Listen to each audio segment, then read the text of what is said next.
ఒక మంచి అలవాట్లు ఈ విశ్రాంతి దినాన మనం తెలుసుకుంటున్నాం. చక్కగా వినండి. వింటే అర్థమవుద్ది, వినకపోతే అర్థం కాదు. వినాలి మీరు. ఇక్కడ యేసుక్రీస్తు ప్రభు ఈ లోకంలో శరీరధారిగా మరియమ్మ గర్భములో నుండి ఆయన జన్మించిన తరువాత, యేసు ప్రభువుకి వయసు వచ్చిన తరువాత ఆయన చేస్తున్న పని ఏమిటంటే, సర్వమానవాళ్ళ కోసం ఆయన ప్రతిదినం పగలయందు దేవాలయములో బోధిస్తూ, రాత్రి వేళలో ఒలీవ కొండకు వెళుచు కాలం గడుపుచున్నాడు. యేసు ప్రభు చేస్తున్న పని ఏమిటంటే, ఈ సర్వ సృష్టిలో మానవాళికి భూలోకాన్ని అప్పగించి, ఈ భూలోకంలో ఆయన రూపం ఇచ్చిన, ఆయన ఆత్మ ఇచ్చిన మనల్ని కాపాడటానికి ఆయన ఏం చేస్తున్నాడు? ప్రతిదినం ప్రార్థన చేస్తున్నాడు. ఆయనలో ఉన్న మంచి అలవాటు, పగలయందు దేవాలయంలో బోధిస్తున్నాడు, రాత్రి వేళలో ఒలీవ కొండకు వెళ్తున్నాడు. ఈ పని ఈ సృష్టిలో ఎవరైనా చేశారా? చేసినట్టు దాఖలాలు ఉన్నాయా? లేవు. ఈ పని చేయగలిగిన సమర్థుడు ఎవరు అంటే ఒక్క యేసు ప్రభు అని ఈరోజు నేను మీకు తెలియపరుస్తున్నాను. రాత్రి వేళలో ఒలీవ కొండకు వెళ్ళి సర్వమానవాళ్లకు పరలోకం కావాలని ప్రార్థించేవాడు. సర్వమానవాళ్ళు ఆత్మలు కాపాడబడాలని ప్రార్థించేవాడు. సర్వమానవాళ్ళకి ఇచ్చిన ఆశీర్వాదాలు వారే అనుభవించాలని ప్రార్థిస్తాడు ఆయన. ఈ భూలోకం మీద మనకు కావలసిన ఆయుర ఆరోగ్యాలు కొరకు మంచి మంచి పదార్థాలు దేవుడు ఇవ్వలేదా? ఈరోజు సర్వమానవాళ్లను పోషించటం లేదా దేవుడు? ఆయన ప్రార్థన వల్లే ఈరోజు మనం బ్రతుకుతున్నాం. ఆయన రాత్రి వేళలో ఒలీవ కొండకెళ్ళి ప్రార్థించి, పగటి వేళలో దేవాలయంలోనికి వచ్చి బోధిస్తూ ఉండేవాడు. ఆయన బోధ అమూల్యమైన బోధ. ఆయన మాటలు మనుషులను కాపాడే బోధ. మీకు అర్థమవుతుందా? యేసయ్య బోధ ఎప్పుడన్నా విన్నారా? దుష్టుని బోధలు వింటున్నారా? దేవుని బోధ వినాలి కానీ దుష్టుని బోధలు వినకూడదు. దుష్టుని బోధలు, దుష్టుడు బోధించే బోధలు మనుషులకు కీడొస్తుంది. దేవుని బోధించే బోధలో మనుషులందరూ ఆశీర్వదించబడతారు, ఆయుర ఆరోగ్యాలతో వర్ధిల్లుతారు. ఆయన బోధను సరైన మనసు పెట్టి వింటే నీకు అవయవాలన్నీ ఆరోగ్యంగా ఉంటాయి. ఆయన బోధ ఎంతో మహిమగల బోధ. అది వాక్యం అనే బోధ. దేవుని నోటి నుండి వచ్చే ఎంతో అమూల్యమైన మాటలు. వాక్యం ఖడ్గమని రాయబడింది. వాక్యము రెండంచులు కలిగిన ఖడ్గం కంటే ఇంకా వాడిగాను పొదునుగాను ఉంటుందని, ప్రాణాత్మలను, కేళ్లను, మూలికలను విభజించినంత వరకు అది లోపలికి వెళ్ళి మానవాళ్ళకు ఆరోగ్యం కలుగు చేస్తూ ఉందని దేవుని యొక్క వాక్యం మనకు తెలియపరుస్తూ ఉంది. దేవునికి స్తోత్రం. యేసు ప్రభువుకున్న మంచి అలవాట్లు ఈరోజు మనకు కూడా దేవుడు ప్రసాదిస్తే బాగుండు. ఎంతమందికి కావాలి ఆయన అలవాటు? చెప్పండి. ఆయన అలవాటు నీ భర్తకు కావాలి, నీ భార్యకు కావాలి, నీ కుమారులకు కావాలి, నీ కుమార్తెలకు కావాలి. ఒకవేళ నువ్వు ఒలీవ కొండకు వెళ్ళనక్కర్లేదు.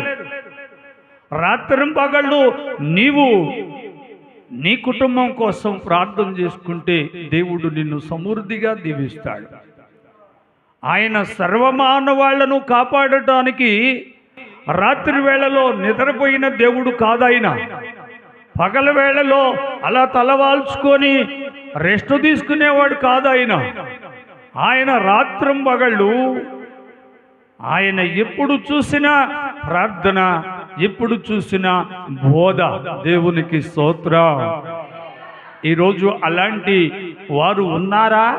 ఒకవేళ ఉంటే ఎంతో మంచిది. ఉన్నారు. ఆర్ఆర్కే మూర్తయ్య గారిని నేను చూశాను. ఆయన బైబుల్ మీదనే ఆయన దృష్టి. ఆయన ఒకసారి చెప్పాడు, నేను ఆయన నామములో బాప్టిజం తీసుకొని నేను నా రాసే పెన్ను కూడా బాప్టిజం ఇచ్చాడు. నేను యేసయ్య మాట తప్ప మరి ఏది రాయను అని ఆర్ఆర్కే మూర్తయ్య గారు రాత్రింబగళ్ళు బైబులే చదివాడు. నేను ఒకసారి ఇక్కడ కూటానికి ఆయన ఆహ్వానిస్తే హైదరాబాద్లో నేను ఆయనకి ఒక కారు మాట్లాడదాం అనుకుంటే ఆయన అన్నాడు, కారులో నేను ఎక్కను, రైల్లో ఎక్కుతాను అని నాతో పాటు నడిచి వచ్చి ఒక ఆటోలో ఎక్కి మేమిద్దరం రైల్వే స్టేషన్కి వచ్చిన తర్వాత, అయ్యగారు నీకు రిజర్వేషన్ చేపిస్తాను అంటే, భలే ఓడివేనే, మనము ఎలాగైనా దేవుని పని చేయాలి పా అన్నాడు. ఇద్దరం టికెట్ తీసుకున్నాం, అక్కడ కూర్చున్నాం. కూర్చుంటే బైబుల్ తీశాడు. హైదరాబాద్లో సికింద్రాబాద్లో ఎక్కిన మేము నడికూడి వచ్చిందాకా బైబుల్ చదువుతూనే ఉన్నాడు. ఆ తరువాత ఇక్కడ మీటింగ్కి వచ్చి ఇక్కడ మాట్లాడి వెళ్ళిన తర్వాత బైబుల్ చదువుతూనే ఉన్నాడు. ఎప్పుడు నేను ఆయనకి నీళ్ళు ఇద్దామని వెళితే బైబుల్ చదువుతున్నాడు. ఒకవేళ టిఫిన్ ఇప్పిద్దామని వెళితే బైబుల్ చదువుతున్నాడు. నాకు అవకాశమే లేదండి. ఎప్పుడు చూసినా దైవ గ్రంథం మీద దృష్టి పెట్టినా మనుషులు ధన్యులు. బైబుల్లో రాయబడింది, దివారాత్రములను ధ్యానించువారు ధన్యులు. దేవునికి స్తోత్రం. మీరందరూ ధన్యులవ్వాలి. ఇష్టపడుతున్నారా? ఎంతమంది ఇష్టపడుతున్నారు ధన్యులు అవటానికి? దరిద్రులను మార్చేవాడు దేవుడు. పెంట కుప్పల మీద పడిపోయిన వారిని లేపేవాడు దేవుడు, సృష్టికర్త. ఆయనే యెహోవా, ఆయనే యేసు ప్రభు, ఆయనే పరిశుద్ధాత్మ. సర్వ సృష్టికి ఆయనే దేవుడు. దేవునికి స్తోత్రం. వింటున్నారా? వినండి. ఆ తరువాత ఆయన ఏం చేస్తున్నాడు? 38వ వచనం, ప్రజలందరూ ఆయన మాట వినుటకు దేవాలయములో ఆయన యొద్దకు పెందల కాడ వచ్చుచుండిరి. దేవునికి స్తోత్రం చూద్దాం ఒకసారి. అప్పుడు ఆయన బోధ వినటానికి ప్రజలందరూ ఏం చేస్తున్నారంట? పెందల కాడ వచ్చేస్తున్నారు. దేవునికి స్తోత్రం. ఎంత మంచి ప్రజలు వాళ్ళు. ఆ ప్రజలు దేవుని మాట వినటానికి వస్తున్నారు. యేసు ప్రభు ఆ యొక్క దేవాలయంలో కూర్చొని బోధిస్తుంటే ఆయన బోధ వాళ్ళకి ఆకలి తీరిపోతా ఉంది. ఆయన బోధ వాళ్ళకి ఆరోగ్యం ఇస్తూ ఉంది. ఆయన బోధ ధైర్యం వస్తూ ఉంది. గుండె చెదిరిన వారికి ధైర్యం కలుగుతూ ఉంది. గాయపడిన వారికి గాయాలు కట్టబడుతున్నాయి. యేసయ్య బోధ ఎంతో అమూల్యమైన బోధ. ఈరోజు ఆ బోధే మనల్ని కాపాడుద్దని నేను మీకు తెలియపరుస్తున్నాను. దేవునికి మహిమ కలుగును గాక. దయచేసి ఆ బోధ వినాలి మీరు. ఏ బోధ చెప్పండి? యేసయ్య బోధ, సృష్టికర్త అయిన దేవుని బోధ. ఒకసారి యేసుక్రీస్తు ఆకాశమును గురించి మాట్లాడాడు. మీకు తెలుసా? ఆకాశమా ఆలకించమన్నాడు, భూమి చెవియొగ్గమన్నాడు. సామెతల గ్రంథంలో మరొక సత్యం ఉన్నది. అదేమిటంటే 23వ అధ్యాయము 19వ వచనంలో, నా కుమారుడా నా మాటలు ఆలకించుమో అని మనతో కూడా మాట్లాడుతున్నాడు. ఆయనకి మనం కుమారులము కుమార్తెలము. దేవునికి స్తోత్రం చెప్పండి ఒకసారి. ఆయన కుమారులు మనం, ఆయన కుమార్తెలం. మనల్ని ఆయన విడబాయుడు. దయచేసి మీ అందరికీ నా హృదయపూర్వకంగా వందనాలు. ఆలోచించండి. ఒకవేళ నీకేదైనా ఇబ్బంది కలిగితే నీకు దగ్గరగా ఉన్నవాళ్ళు వదిలిపెడతారేమో, నీ భర్త విడిచిపెడతాడేమో, నీ భార్య విడిచిపెట్టుద్దేమో, మీ బంధువులు విడిచిపెడతారేమో, కానీ యేసయ్య విడవడు. ఎందుకు విడవడు అంటే ఆయన కుమారులం, ఆయన కుమార్తెలం, ఆయన రూపం మనకిచ్చాడు, ఆయన ఆత్మ మనకిచ్చాడు. ఈరోజు మనల్ని పోషిస్తున్నాడు, సంరక్షిస్తున్నాడు, ఎవరికి ఏది కావాలనో ప్రసాదిస్తున్నాడు. అవునా కాదా? ఈరోజు నువ్వు ఇలా ఉన్నావు అంటే ఆయన కృపే. నీ పిల్లలు బాగా చదువుకున్నారు అంటే ఆయన కృపే. నీవు ఒక మంచి ఆఫీసర్ అయ్యావు అంటే ఆ పరమ తండ్రిని జ్ఞాపకం చేసుకో. ఎవరిని జ్ఞాపకం చేసుకుంటారు చెప్పండి? సృష్టించిన సృష్టికర్తను పూజించాలి. ఆయన పూజనీయుడు, పూజింపదగిన దేవుడు. సర్వ సృష్టికి ఆయనే మార్గము, సత్యము, జీవం. వింటున్నారా? అర్థమవుతుందా మీకు? అర్థం చేసుకున్నాడు. ఇలా బోధిస్తూ యేసు ప్రభు మరలా ఒలీవ కొండకు వెళ్ళి ఆ తరువాత ఆయన దేవాలయంలోకి వచ్చినాడు. అప్పుడు ప్రజలందరూ వచ్చారు. ఆ సంగతి కూడా నేను చెప్తాను, వినండి. యోహాను సువార్త 8వ అధ్యాయములో చూస్తే అంతటా వెరిగి ఉండి వారు తెల్లవారుగా యేసు ఒలీవ కొండకు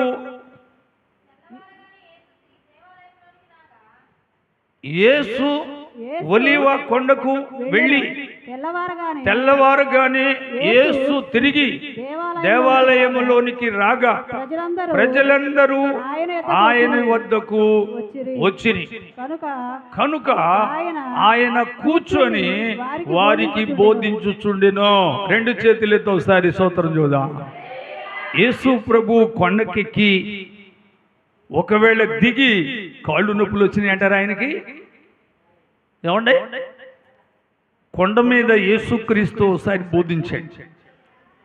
కొండపైకి ప్రజలందరూ వెళ్ళారు. గొప్ప జనసమూహం వారికి బోధిస్తున్నాడు. నోరు తెరిచి బోధిస్తున్నాడు అని రాయబడింది అక్కడ. ఇప్పుడు ఆయన ఒలీవ కొండకు వెళ్ళి దిగి వచ్చి దేవాలయంలో కూర్చున్నాడు. దేవునికి స్తోత్రం. దేవుడు కూర్చున్నాడు. చెప్పండి, యేసయ్య ఎక్కడ కూర్చున్నాడు? కూర్చున్నాడు. కూర్చొని బోధిస్తా ఉన్నాడు. ఆయన ఆ కొండ మీదకి వెళ్ళి ఆ ఒలీవ కొండ మీద సర్వమానవాళ్లను కాపాడు నాయన. పాపమనే దుష్టుడున్నాడు. ఒకవేళ పాపమనే బంధకాల్లో పిల్లలు పడిపోతారేమో. పాపం వల్ల వచ్చే జీతం మరణం కదా, ఆ మరణమే పాతాళ లోకం కదా, దానిలోకి ఎవరు వెళ్ళకూడదు. అందరూ కాపాడబడాలి. అందరూ పిల్లలు ఆయురారోగ్యాలతో ఉండాలి. అందరూ కూడా సంతోషంగా ఉండాలని ప్రభు కొండ మీద నుండి దిగి ఆయన వచ్చి దేవాలయంలో కూర్చొని బోధిస్తున్నాడు. ప్రజలు వింటున్నారు. దేవునికి స్తోత్రం. మీరు వినాలి. ఈరోజు నేను బోధించేది ఆయనే బోధించిన మాటలు. నేనేమి కొత్తగా తీసుకొచ్చి మీకు బోధించటం లేదు. ఆయన బోధే ఈరోజు మీ అందరికీ తెలియపరుస్తున్నాను. అంటే ఆయన మాటలు అమూల్యమైన మాటలు. దేవునికి స్తోత్రం. శాస్త్రీయులను కలవరపరిచిన మాటలు దేవుని మాటలు. శాస్త్రీయులను కలవరపరిచిన మాటలు, పండితులను కలవరపరిచిన మాటలు. చదవర్లు, మంచి గొప్పోళ్ళు ఆశ్చర్యపోయారు. యేసు మాటకి సమాధానం చెప్పలేక ఆశ్చర్యపోయినారు. ఆయన మాటలు అంత అమూల్యమైన మాటలు. ఈరోజు ఈ ఆలయం ఆయనదే కదా. ఒకవేళ ఆయనే ఇక్కడికి వచ్చి నేనుండే చోటున ఆయనుండి బోధిస్తుంటే మీకు నిద్ర వస్తుందా? ఏమైనా ఆలోచనలు వస్తాయా? ఇంటికాడ సంగతులు గుర్తొస్తాయా? యేసే మీకు సాష్టాంగ ఇక్కడ నిలబడి బోధిస్తా ఉంటే నువ్వు చక్కగా వింటావు, చక్కగా గ్రహిస్తావు. ఆ మాటలు నెవరు వేసుకొని నీవు ఆరోగ్యంగా దీవించబడి వెళ్తావు. దేవునికి స్తోత్రం. ఒకవేళ యేసు ప్రభు నాలో ఉండి మాట్లాడుతున్నాడేమో, దాన్ని మీరు గ్రహించాలి. దేవునికి స్తోత్రం. ఓసారి హెజ్కీలుతో దేవుడు ఏమన్నాడు? హెజ్కీలుకు ఒక మాట చెప్పాడు. హెజ్కీలు, నీ వెళ్ళి ఆ ప్రజలకు నేను చెప్పిన మాటలు చెప్పు. అయ్యా నేను వెళ్ళను ప్రభువా, వాళ్ళు చాలా భయంకరులు, వాళ్ళు మంచోళ్ళు కాదు, వాళ్ళు వినరు, వాళ్ళు భయంకరమైన మనుషులు, నన్ను పోమంటున్నావు. నేను వెళ్ళను ప్రభువా అంటాడు. లేదు లేదు, నువ్వు వెళ్ళు, నేను నీ నోటికి తోడుగా ఉండి మాట్లాడతాను. వాళ్ళు వినినను వినకపోయినను నేను చెప్పిన మాటలు చెప్పమంటాడు. చప్పట్లు కొట్టండి, దేవునికి మహిమ కలుగును గాక. హెజ్కేలు ఇంకా తప్పలేదు. అప్పుడు హెజ్కేలు బైబిల్తోనే వెళుతున్నాడు. ఎందుకంటే ఆ మనుషులు మంచోళ్ళు కాదు, వాళ్ళు వినరు, సత్యాన్ని వినరు, సత్యాన్ని తెలుసుకోరు, మంచిని తెలుసుకోరు, మంచిని ప్రేమించరు, మంచి ద్వారా వచ్చే ఆశీర్వాదాలు వాళ్ళకి అవసరం లేదు, దేవుని గురించి వాళ్ళకి అవసరం లేదు. భయంకరమైన మనుషులు, వాళ్ళు సర్ప సంతానం, తిరుగుబాటు చేసేవాళ్ళు, హెజ్కేలు మాట అసలు లెక్క చేయరు వాళ్ళు. అప్పుడు ప్రభు అంటాడు, నువ్వు వెళ్ళు, నేను మాట్లాడతాను. హెజ్కేలు భయపడతా వెళ్ళాడు. వెళ్ళి నిలబడిన తర్వాత దేవుడు మాట్లాడుతున్నాడు. దేవునికి స్తోత్రం, దేవునికి స్తోత్రం. హెజ్కేలు మాట్లాడతలేదు, దేవుడు మాట్లాడుతున్నాడు. యేసు ప్రభు మాట్లాడుతున్నాడు.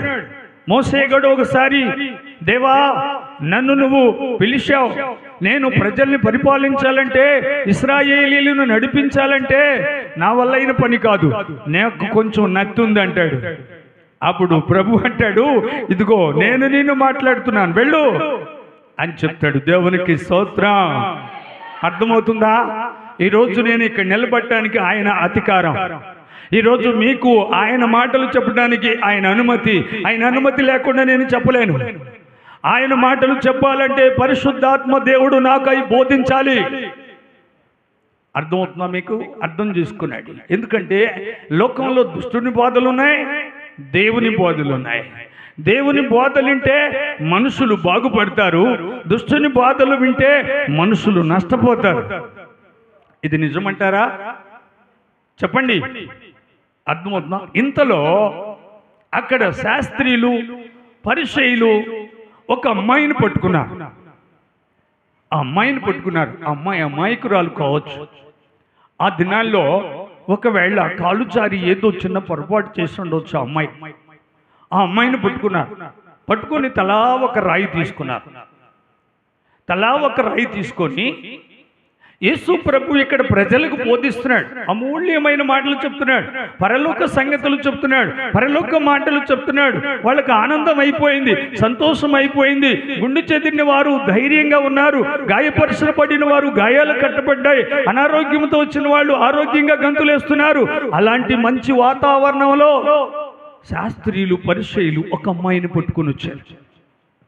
ఆ అమ్మాయిని పట్టుకొని వచ్చి అలా ఆయన పాదాల మీద పడేశారు. పడేసి తల ఒక రాయి పెట్టారు. బోధకుడా, మోషే ధర్మశాస్త్రం ప్రకారంగా వ్యభిచారము చేస్తున్న ఈ మనిషిని రాళ్లతో కొట్టి చంపమని ఆజ్ఞ ఉంది. మరి నువ్వేం చెప్తావు? అమ్మాయి వింటున్నారా? వింటున్నారా? నువ్వేం చెబుతావు బోధకుడా? ఈ అమ్మాయిని రాళ్లతో కొట్టి చంపాలి. అమాయకురాలు పాపం, ఏదో ఎక్కడో పొరపాటు చేసి ఆ పొరపాటును కొంచెం ఎక్కువ చేస్తున్నారు వీళ్ళు. ఇప్పుడు లోకం ఎలా ఉందంటే, ఎవరన్నా తెలుసో తెలియక ఒక పొరపాటు చేస్తే ఆ పొరపాటు చేసిన అమ్మాయి మీద తలా ఒక రాయేసి, తలా ఒక మాటేసి, ఆమెను అవమానపరిచి ఆమెను ఇంకా ఇబ్బంది పెట్టే ప్రజలు ఉన్నారు. కానీ ఏదో తెలుసో తెలియకో తప్పు చేసింది ఆ అమ్మాయిని క్షమించుతాము అని లేదు. నేను ఒక ఊళ్ళో ఒక వార్త విన్నాను. ఒక అమ్మాయి, మంచి అమ్మాయి, చాలా బుద్ధిగా ఉన్న అమ్మాయి, చాలా మంచి ఆమె. ఏదో పొరపాటున సైతాన్ గాడు ఆమె మీద ఒక తప్పు చూపించాడు. ఆ తప్పు చూపించినందుకు ఆ 4 ఇళ్ళోళ్ళు, ఆ 10 మంది ఇళ్ళోళ్ళు వాకిలి ముందుకు వచ్చి, ఇంకేముంది ఆ అమ్మాయి అలాంటిది ఇలాంటిది, అది ఎంతో తప్పుడుది, మంచి అమ్మాయి కాదు, ఆ అమ్మాయి అసలు ఉండకూడదు, ఆ అమ్మాయి బతకూడదు అని వీళ్ళందరూ తలా ఒక రాయి వేస్తే ఈ సౌందర్య అన్నది చచ్చిపోయింది. చూశారండి? వింటున్నారా మీరు? అలా చేయకూడదు, తప్పు. అలా చేయకూడదు. ఆ అమ్మాయి నీ కూతురు అయితే అలా చేస్తావా? ఆ అమ్మాయిని తోడబుట్టిన చెల్లెలైతే చేస్తావా? అర్థమవుతుందా మీకు? ఎవరైనా ఒక పొరపాటుగా ఏదైనా ఒక దుర్భాషను మాట్లాడితే దాన్ని సరిచేయాలి. ఒకవేళ ఏదన్నా పొరపాటు జరిగితే అమ్మాయి చేయగాకమ్మా, దాసేసేయి, దేవుడికి తెలుసు, మరోసారి తప్పు చేయగాకు, జాగ్రత్తగా ఉండు, నీ జీవితాన్ని కాపాడుకో, నీ కుటుంబాన్ని కాపాడుకో, మీ పిల్లలను కాపాడుకో, ఇది సమాజం, ఈ సమాజంలో ఇలువ బ్రతుకు బ్రతకాలి, దేవుడిచ్చిన జన్మ, దేవుడిచ్చిన కుటుంబం, దేవుడిచ్చిన ఆరోగ్యం ఎందుకమ్మా నువ్వు పాటు చేసుకుంటావని రహస్యంగా ఆమెకి మంచి మాటలు చెప్తే ఆమె బాగుపడుద్ది. ఆమె మీద నిందిలేస్తే ఆ అమ్మాయి ఇస్తుంది అన్నది చచ్చిపోయింది. అర్థమవుతుందండి? వీళ్ళు అదే పని చేస్తున్నారు. ఈ శాస్త్రీయులు, పరిసయ్యులు, చిన్నవారు మొదలుకొని పెద్దవారు వరకు పెద్ద పెద్ద రాళ్ళు చేతపట్టుకొని వచ్చారు. వచ్చిన వాళ్ళు యేసు ప్రభువుని వాదిస్తున్నారు. బోధకుడా, రాళ్లతో కొట్టి చంపమని మోసే చెప్పాడు, మరి నువ్వేం చెప్తావు అని ఆయన్ని బలవంతం చేస్తూ ఉన్న టైంలో యేసు ప్రభు ఏమీ చెప్పలేదు. ఆ అమ్మాయి యేసయ్య కూర్చొని ఉంటే ఆయన పాదాల దగ్గర పడిపోయింది. ఆమె కూడా తల వంచింది. తప్పు జరిగి ఉండొచ్చు, చూసే ఉండొచ్చు. అయినా మోషే ధర్మశాస్త్రంలో వ్యభిచారం చేస్తున్న మనిషిని సంపమని ఉంది కనుక వీళ్ళు అది పట్టుకొని వచ్చారు. యేసు ప్రభు తల దించి ఆయన చేత్తో భూమి మీద ఏదో రాశాడు. ఆ రాసిన తరువాత తలెత్తి, మీలో ఎవరైనా పాపం చేయకుండుంటే ఆ రాళ్లతో ఆమెను కొట్టి చంపండి అని ప్రభు చెప్పాడు. ఆయన మాటలు ఎంత బాగున్నాయి. అలా చెప్పేవాళ్ళు ఉన్నారా? అమ్మా, నీ కళ్ళ ముందు ఎవరైనా ఒక పాప దారి తప్పితే, ఈ దారి మంచిది కాదమ్మా, ఈ దారిని వెళ్ళు, నువ్వు బాగుపడతా అని చెప్పేవాళ్ళు ఉన్నారా? యేసు ప్రభు చెప్పాడు ఆ మాట. దేవునికి స్తోత్రం కలుగునుగాక. యేసు ప్రభు తలదించి భూమి మీద వాళ్ళ తప్పులని రాశాడు. ఆ తరువాత తలెత్తి, మీలో ఎవరైనా పాపం చేయనోళ్ళుంటే ఆమెని రాళ్లతో కొట్టి చంపండి అన్నాడు. చూశారు ఆయన బోధ? ఆయన బోధలో ఎంత ఆనందం ఉందో తెలుసా? పాపిని క్షమించే దేవుడు ఆయన. చివరికి అక్కడికి వచ్చిన శాస్త్రీయులు, పరిసయ్యులు, చిన్నవారు మొదలుకొని పెద్దవారు వరకు ఆ రాయి అక్కడ పడేసి వెళ్ళిపోయారు. ఒకళ్ళెంబటి ఒకళ్ళు, ఒకళ్ళెంబటి ఒకళ్ళు, ఒకళ్ళెంబటి ఒకళ్ళు వెళ్ళిపోయారు. యేసు ఒక్కడే ఉన్నాడు, ఆమె ఒక్కటే ఉంది. అప్పుడు ప్రభు ఆ వైపు చూసి, అమ్మా, నిన్ను ఎవరు శిక్షించలేదా? ఎవరు శిక్షించలేదు ప్రభు. అట్టయితే నేను కూడా నిన్ను శిక్షించను, కానీ ఇంకా పాపం చేయకు. ఆ స్త్రీ వెళ్ళిపోయింది. దేవునికి స్తోత్రం కలుగును కాక. ఎంత మంచి బోధ, యేసయ్య బోధ. ఈరోజు అలాంటి బోధ వింటున్నారా? అలాంటి మనుషులు ఉన్నారా? ఈ సమాజం కుళ్ళిపోయింది కదా. ఈ సమాజంలో ఎదుటి వాళ్ళని నిందించి అవమానపరిచి వాళ్ళ మీద ఇంకా బండలు బండలు రాళ్ళేసి వాళ్ళ జీవితాలను పాడు చేసే మనుషులు ఉన్నారు, కానీ బాగు చేసే మనుషులు ఉన్నారా? ఆ మనిషి యేసయ్యే. దేవునికి స్తోత్రం. ఆ మనిషి యేసు ప్రభువే. మీరు గ్రహించాలి. క్షమించగలిగిన మనసు ఆయనకున్నది, కరుణించగలిగిన మనసు ఆయనకున్నది, ప్రేమించగలిగిన మనసు ఆయనకున్నది.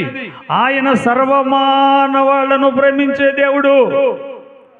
లోకమును ఎంతో ప్రేమిస్తున్నాడు యేసు ప్రభు. గ్రహించు, తెలుసుకో. నీలో ఒకవేళ కఠినమైన మనసుంటే నీకు మంచి మనసు ఇవ్వగల దేవుడు ఆయన. నీలో ఏమైనా పొరపాటులుంటే వాటిని క్షమించి నిన్ను పరిశుద్ధురాలను పరిశుద్ధుడిని చేయగలిగిన సమర్థుడు యేసయ్య. యేసయ్య మాటలు వింటే నీవు బాగుపడతావు.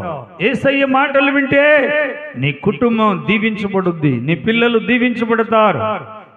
అర్థమవుతుందా? అర్థం చేసుకోండి.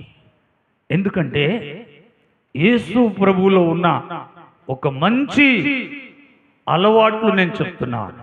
ఒకసారి ఆయన దగ్గరికి గొప్ప జనసమూహం వచ్చారు. ఆ జనసమూహం అరణ్యమంతా నిండిపోయారు. ఎక్కడ చూసినా వాళ్ళే, ఎక్కడ చూసినా వాళ్ళే. ఆ వచ్చిన ప్రజలందరికీ ఆరోగ్యం ఇచ్చి పంపిస్తున్నాడు. కుంటి వాళ్ళను నడిపిస్తున్నాడు, గుడ్డి వాళ్లకు చూపిస్తున్నాడు, మోగవాళ్లకు మాటలు ఇస్తున్నాడు, చెవిటి వాళ్ళను వినిపిస్తున్నాడు, పక్షవాతము కలిగిన వాళ్లకు స్వస్థత కలిగిస్తున్నాడు, కుష్ఠరోగులను బాగు చేస్తున్నాడు, రక్తసేవ రోగము కలిగిన స్త్రీలకు ఆరోగ్యం ఇస్తున్నాడు. 3 దినాలు గడిచిపోయింది. 3 దినాలు వీళ్ళు ఆకలిపోయిందో కానీ ఆయన చేసే మంచి బోధ వింటున్నారు, ఆయన చేసే అద్భుతాలు చూస్తున్నారు కళ్ళతో. దేవునికి స్తోత్రం. 3వ దినం అయిపోయింది. ఆయన శిష్యులు ఆయన దగ్గరకు వచ్చారు. అయ్యా వీళ్ళందరూ వెళ్ళిపోతానన్నా అంటున్నారు, కొంచెం చలవిస్తారా అని అడిగారు. వాళ్ళు అలా వెళ్ళొద్దు, వాళ్ళకి కడుపు నిండా అన్నం పెట్టి పంపించన్నాడు. దేవునికి స్తోత్రం. యేసు ప్రభు ఏం చేస్తాడు? కడుపు నిండా అన్నం పెడతాడు, మంచి ఆరోగ్యం ఇస్తాడు, మంచి ఆనందాన్ని ప్రసాదిస్తాడు. నీ కుటుంబానికి కీడు రాకుండా, నీ కుటుంబంలో అందరూ ఆయురారోగ్యాలతో వర్ధిల్లాలని దేవుడు దీవించేవాడు. అక్కడికి వచ్చిన వాళ్ళందరికీ భోజనం పెట్టమంటే వీళ్ళు బిత్తరకపోయారు. ఏమండి, ఎక్కడి నుంచి తయారు చేసి పెట్టాలి వీళ్ళందరికీ? ఎటు చూసినా జన సమూహం, లెక్కేయటానికి లెక్కేసే జనం కారు వాళ్ళు. అందుకని జన సమూహం అని రాశాడు.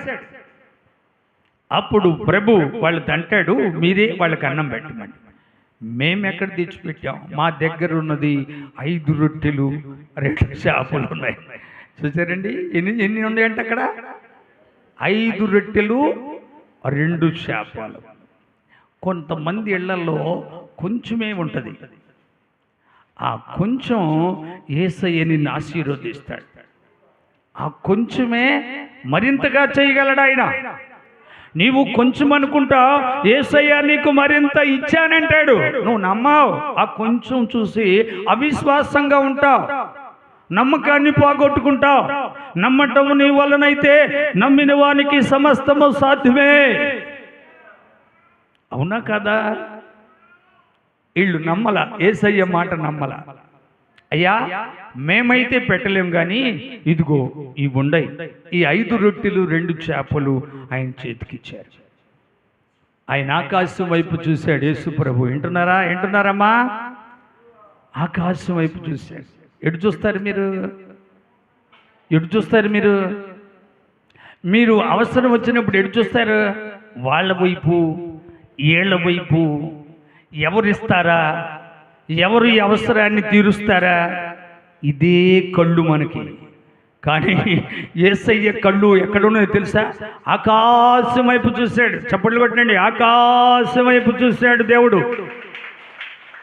ఆకాశం వైపు చూసిన యేసయ్య ఆ 5 రొట్టెలు 2 చేపలు ఆయన ప్రార్థన చేశాడు. ప్రార్థన చేసిన 5 రొట్టెలు 2 చేపలు ఆయన శిష్యులకు ఇచ్చాడు. ఎప్పుడైతే ప్రభు ఇచ్చాడో అప్పుడే అవి ఆ జన సమూహమునకు సరిపోయి అన్ని రొట్టెలు, అన్ని చేప ముక్కలు అప్పుడే ఆశీర్వాదకరంగా గుట్టలు గుట్టలుగా ఉన్నాయి. దేవునికి స్తోత్రం. జన సమూహమునకు వడ్డిస్తున్నారు. వీళ్ళు వడ్డిస్తున్నారు, వాళ్ళు తింటున్నారు. తిన్నోళ్ళందరూ తృప్తిగా, ఆరోగ్యంగా, సంతోషంగా వెళ్ళిపోతూనే ఉన్నారు. జన సమూహం అంతా తిన్నారు. అందరూ తినిన తర్వాత మళ్ళా యేసు ప్రభు దగ్గరికి వచ్చారు వీళ్ళు. అయ్యా అందరూ తిన్నారు, సంతోషంగా వెళ్ళారు, తృప్తిగా ఉంది, ఆరోగ్యంగా వెళ్ళారు. నాయనా ఇప్పుడు మేమేం చేయమంటామంటే ఆయన అన్నాడు, ఇదిగో మిగిలిన మొక్కలు ఏ ఒక్కటి కూడా నష్టం కాకుండా అన్నిటినీ గంపలకెత్తండి. దేవునికి స్తోత్రం. వీళ్ళు వాటిని మళ్ళా ఎత్తితే ఎన్ని గంపలైనాయి? 12 గంపలైనాయి. యేసు ప్రభు చేసే పని ఎవరైనా చేస్తారా? ఉన్నారా? ఏ చరిత్రలో ఉంది? ఎక్కడుంది చెప్పండి? ఆయన ఒక్కడే ఆశ్చర్యకరుడు. దేవునికి స్తోత్రం కలుగును గాక. 2 చేతులెత్తి ప్రభువుకు స్తోత్రం చెల్లించుదా. ప్రభువుకు స్తోత్రం చెల్లించుదా. చివరిగా ప్రభు ఒక మాట అన్నాడు ఆ అమ్మాయితో. అక్కడున్న శాస్త్రీయులు, ఆ పరిసయ్యులు వాళ్ళు వెళ్ళిపోయారుగా, అక్కడ అమ్మాయి మిగిలే. ఆయన అంటున్నాడు, యోహాను సువార్త 8వ అధ్యాయము 12వ వచనంలో అంటున్నాడు, ఓ ఓ చక్కని మాట అంటున్నాడు. మరలా యేసు నేను లోకమునకు ఎలుగును, నన్ను వెంబడించువాడు చీకటిలో నడవక జీవపు వెలుగు కలిగి ఉండినని వానితో చెప్పెను. దేవునికి స్తోత్రం చెబుతారా? యేసయ్య ఎవరు? వెలుగు.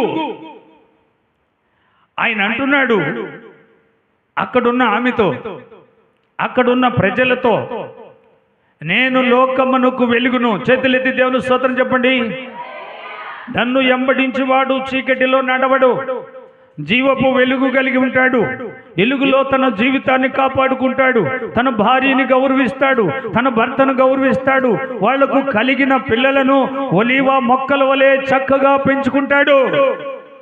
వెలుగులో ఉన్న మనిషి యేసయ్య కాపాడుతాడు. చీకటిలోకి వెళ్ళావు, చీకటి నీకు అవసరం లే. అర్థమైందా? వెలుగు యేసయ్య వెలుగు. దయచేసి వింటున్నారా? వినండి. ఈరోజు ఈ లోకానికి యేసయ్య వెలుగు. ఆయన వెంబడించు, ఆయన్ని ప్రేమించు, ఆయన్ని ఆరాధించు, ఆయన్ని పూజించు. నీ కుటుంబం వెలిగించబడుద్ది, మీ పిల్లలు వెలిగించబడతారు. సర్వలోకానికి యేసయ్య వెలుగు.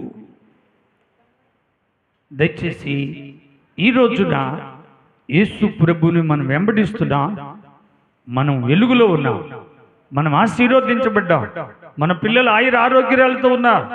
ఈరోజు మన అందరము ఆయన ఇచ్చే ఆశీర్వాదాలతో వర్ధిల్లామా లేదా? ఆయన ఇచ్చే మేలులతో మనం ఈరోజు ఆయన్ని స్తుతిస్తున్నామా లేదా? దేవునికి మహిమ కలుగునుగాక, దేవునికి మహిమ కలుగునుగాక. ఆయన సన్నిధికి వచ్చిన మిమ్మల్ని ఈరోజు తృప్తిగా భోజనం పెడుతున్నాడు. అవునా? మీరు సంతోషించేటట్టు మంచి బట్టలు కూడా దేవుడు మీకు ప్రసాదిస్తున్నాడు. అవునా కాదా? ఈరోజు మీరు వేసే పొలాలు పండుతున్నాయి, మీరు చేసే వ్యాపారాలు ఫలిస్తున్నాయి, మీ పిల్లలు చదువులు వర్ధిల్లుతున్నాయి, మీ కుటుంబంలో ఆయుర ఆరోగ్యాలతో శాంతి సమాధానం అన్నీ దేవుడు ప్రసాదిస్తున్నాడు. వచ్చే వారం ఏంటి? సంస్కార వారం. అంటే యేసు ప్రభు ఆ 5 రొట్టెలు 2 చేపలు సందర్భన దేవుడు ప్రతి నెలలో జరిగిస్తున్నాడు. అవునా? మీరు తిన్న ఆహారం ఎంత రుచిగా ఉంటుంది చెప్పండి. రుచిగా ఉంటుంది అన్నోళ్ళందరూ చేతులెత్తి చెప్పండి. అక్కడికి వచ్చిన ప్రజలందరూ యేసయ్యే మహిమ గలవాడు, మా ఆకలి తీర్చాడు, మాకు ఆరోగ్యం ఇచ్చాడు, ఆయనే మా రక్షకుడు, ఆయనే మా దేవుడు అని ఎవరిళ్లకు వాళ్ళు వెళ్ళి ఆ ప్రాంతాల్లో అనేకులకు చెబితే ఇంకా గుంపులు గుంపులుగా వచ్చారు యేసయ్య పెట్టే భోజనం తినటానికి, యేసయ్య ఇచ్చే ఆరోగ్యంతో వర్ధిల్లటానికి. ఎంత మహాయనుడు! ఆయనకి దేవుని స్తోత్రం కలుగును గాక. ఒకసారి చేతులెత్తి ప్రభుకు స్తోత్రం చెప్పండి, 2 చేతులెత్తి స్తోత్రం చెప్పండి. ఆయన ఆలయంలోకి వచ్చిన మీరు ఇదిగో ఈ రోజు కూడా దీవించబడి వెళ్తున్నారు. అవునా? మిమ్మలను ప్రభు మాటలతో దేవుడు దీవించాడు. మీకున్న కొంచెమును దేవుని చేతులకు అప్పగించండి, దేవుడు దీవిస్తాడు. దేవునికి స్తోత్రం.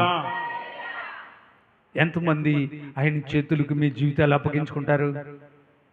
అందరూ మీ జీవితాలు, మీ కుటుంబాలు, మీ పిల్లలు, మీకున్న ఆ కొద్ది కొరత బేదరికం ఆయనకు అప్పగించండి.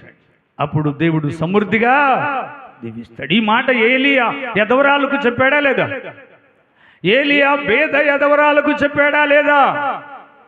యేసు ప్రభు పేద యదవరాల దగ్గరికి పంపిస్తే ఏలియా వచ్చి ఆమెతో మాట్లాడుతున్నప్పుడు, అయ్యా నాకు కొంచెమే పిండి ఉంది, కొంచెమే నూనె ఉంది, ఇది నా కొడుకు కావాలి, ఇది నాకు కావాలి, నీకు పెడితే అది అయిపోతుంది అన్న మాటకు ఏలి ఏమన్నాడు? అమ్మా నువ్వు నాకు పెడితే అయిపోదు. చప్పట్లు కొడతారా? దేవునికి మహిమ కలుగునుగాక. ఏలియాకి ఆమె రొట్టె చేసి పెట్టింది కనుకనే ఆ పిండి అయిపోవట్లేదు, ఆ నూనె అయిపోవట్లేదు. మరోసారి చప్పట్లు కొట్టండి గట్టిగా. నీ ఇల్లు అలా దీవించబడాలి, నీకున్న కొంచెం అలా దీవించబడాలి, నీ పిల్లలు అలా దీవించబడాలి, నీకు కుటుంబంలో కరువు అంటూ ఉండకూడదు. నేను మీ కొరకు ప్రార్థన చేయబోతున్నాను. లేచి నిలబడండి, అందరూ లేచి నిలబడండి. ప్రభు అయిన దేవుడు సమృద్ధిగా మీ పిల్లలను దీవిస్తాడు. మీ పిల్లలు చదువులలో ఫలిస్తారు, మీరు చేస్తున్న వ్యాపారాలు ఫలిస్తాయి, మీరు చేస్తున్న చేతి పనులు ఫలిస్తాయి. ఎందుకంటే ఆయన మాటలు వినటానికి వస్తున్నాం, ఆయన విశ్రాంతి దినానికి వస్తున్నాం. ఈరోజు ఆయన సన్నిధికి వచ్చిన వారందరూ ధన్యులు. ఒకవేళ రాలేని వాళ్ళను కూడా దేవుడు క్షమిస్తాడు, కానీ రాకుండా ఉండకూడదు. ప్రతి విశ్రాంతి దినం ఆయన సన్నిధిలో ఉండాలి. వారములో ప్రతిరోజు కష్టపడి పని చేసుకోవాలి. పిల్లల కోసం ప్రతిదినం ప్రార్థన చేయాలి. దేవా, ఈ విశ్రాంతి దినాన మీ మహిమ మాకు తెలియపరిచారు. మీరు రాత్రి వేళలో ఒలీవ కొండలో ప్రార్థించారు, పగటి వేళలో దేవాలయములోనికి వచ్చి ప్రజలకు బోధించారు. తండ్రి, నీవు పాపిని క్షమించావు, రోగులను స్వస్థతపరిచావు, గుండె చెదిరిన వాడిని ధైర్యపరిచావు, గాయపరిచిన వాడిని గాయము కట్టావు. సర్వలోకానికి నీవే రక్షకుడు, సర్వమానవాళ్లకు జన్మనిచ్చిన వాడు, ఆత్మ ఇచ్చి నడిపిస్తున్న దేవుడు. తండ్రి, నీ పాదములు పట్టుకొని అడుగుతున్నా, కూడి వచ్చిన ఈ బిడ్డలందరినీ దీవించి పంపండి. వచ్చే ఆదివారం విశ్రాంతి దినాన మేమందరం మరలా మీ సన్నిధిలో మీ మాటలు వినే ఆసక్తి, విశ్వాసము, నమ్మకం మా అందరికీ ప్రసాదించి మహిమ పొందమని యేసు నామములో అడుగుతూ ఉన్నాను తండ్రి. ఆమేన్.